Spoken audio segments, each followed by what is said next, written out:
Okay, so now we're back and I've added these features. And these features that I showed you the first time, they're very specific to my form. So these are the jets that move my guy around. Now, this instruction isn't meant for you to make this exact same feature and add it to your pot, or your, I guess we should say, your little creature. I do want to call out that this method that we used, the last method that we used to attach these, that was the pinch method. We were just pinching clay, manipulating that clay, and then attaching it to the surface. So when we covered all of our notes, we talked about the three methods of pinch, coil, and slab. So this is a pinch method. You can use the pinch method to create whatever you like and attach it, or whatever is appropriate to your form, and attach it to your form. So before we go on, I do want to call attention to the fact that I am wearing a Roswell clay shirt. So that's just a little shout out to Mr. Carr over at Roswell, who kind of gave me the origins of this project. This project was called a Ghoulie project, but we're taking it next level and we're changing it in a lot of ways.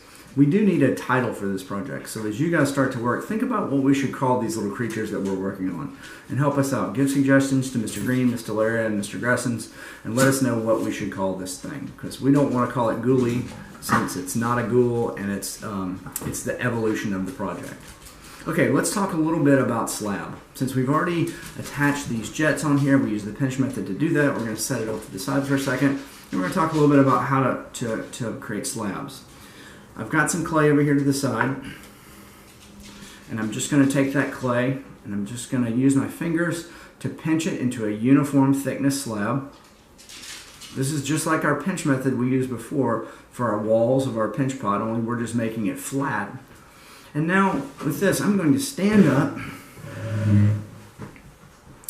and I'm going to take this little slab and I'm going to throw it onto my table here. And what I'm trying to do, I'm not going to throw it straight down, I'm going to throw it at an angle. And when it comes off my hand at an angle, let's do it side to side here, and it hits like this, it will stretch and become very even. So I'm going to do this facing forward. And I'm just going to take that little slab and like that, and like that, and now we have a uniform thickness slab. And we're going to use this to create the little wings. I've already cut some wings out of a slab before, so I'm just going to lay this wing on top of that one. I'm going to use my plastic knife, trim this off, the extra.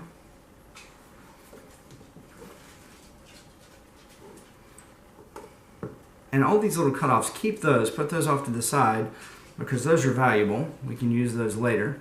And now I have a little extra. I have 4 little wings that are very similar. They're not all perfect, not exact, that's okay. This is clay, this is fun, it's plastic. We'll change this a little bit as the clay stiffens and hardens. So now we have to talk about attaching these. You might also notice that I wrote front on the front of my pot, or my creature, because there was a lot of stuff going on here, and I felt like I needed to know what was going on, which area was forward and which area was backwards. So now I've got that written on there. I know that I'll cut my mouth out here later, so that's okay. That whole thing's going to go away. Even if that was a problem, we could just make it go away real easily by wiping it away. Okay, so now we're going to talk about attaching these wings. Based on my illustrations, my wings are going to go down here. Now, I've located my jets a little bit lower than I thought I was going to before. So this might be a little bit of a problem with the bottom. So I think I'm going to relocate my wing over here. I think that's a better location for it. We'll have one here, and then we'll do the same thing on the other side. And to bond these on, I'm just going to stick it there. I'll use my plastic knife to make a mark so I know where to score. I'll come back in with my fork, score deeply.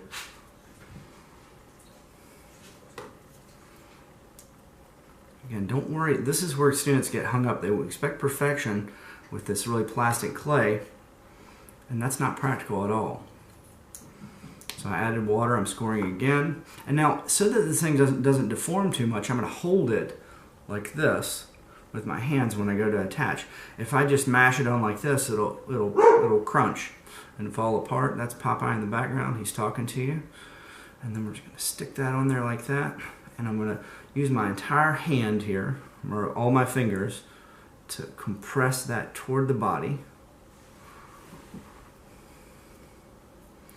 Now that little wing is attached pretty well, but if I felt like it wasn't very strong, and it's not super strong, I could take a small bit of clay like this and just roll it into a thin coil, just like we did before when we made the double pinch butt.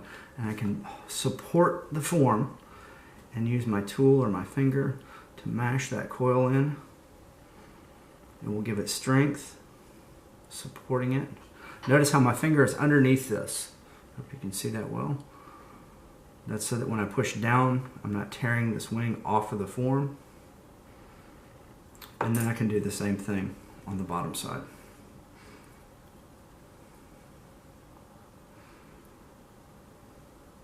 I've got that little coil in there. And